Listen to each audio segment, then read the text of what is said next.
I remember the night the numbers matched. The ticket lay in my palm, trembling, while the television announcer repeated the sequence like a hymn. 42 million. Mine. But I didn't scream. I didn't call anyone. I didn't even smile. Instead, I folded the ticket neatly into my wallet and whispered to myself, "This is the moment everything changes." And it did. You'd think the first instinct would be joy. Mine was suspicion, because I knew exactly how my family operated. I had seen it too many times, how they measured love in dollars, how quickly affection turned sharp when you had nothing to give. So I kept silent.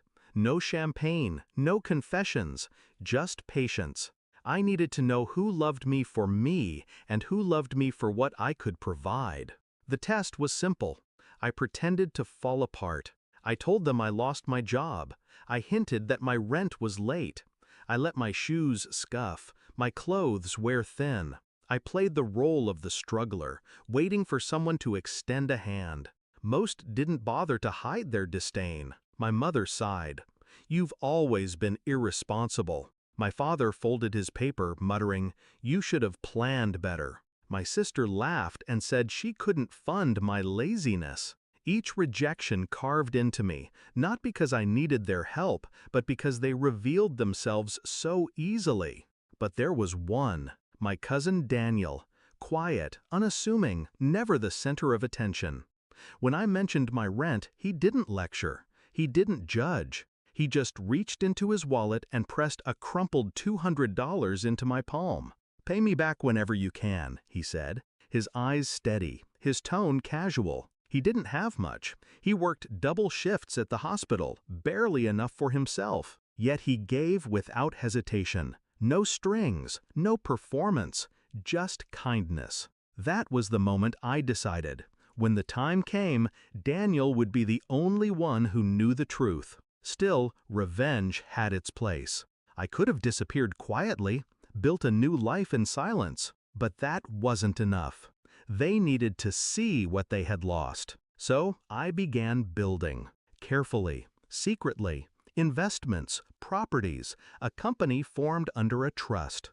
Layer by layer, I created an empire no one could trace to me. On paper, I was still broke. In reality, I was untouchable. Then I invited them all to dinner. The restaurant was expensive. White linen, crystal glasses, waiters gliding like shadows. My family sat stiffly, suspicion flickering as they glanced around at the luxury they knew I couldn't afford. My father leaned in. "So, you've been doing better." His voice carried that edge of curiosity sharpened by greed. I smiled. "Better than you think." That was my cue. I slid a small black folder onto the table. Inside, contracts, deeds, proof of the fortune they never imagined I controlled. My mother's breath caught. My sister's hand shot out, flipping through pages, eyes widening with every line. My father stared, jaw tight, nostrils flaring.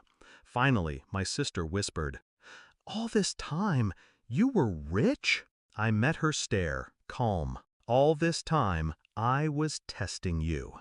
The silence was heavier than the chandeliers above us.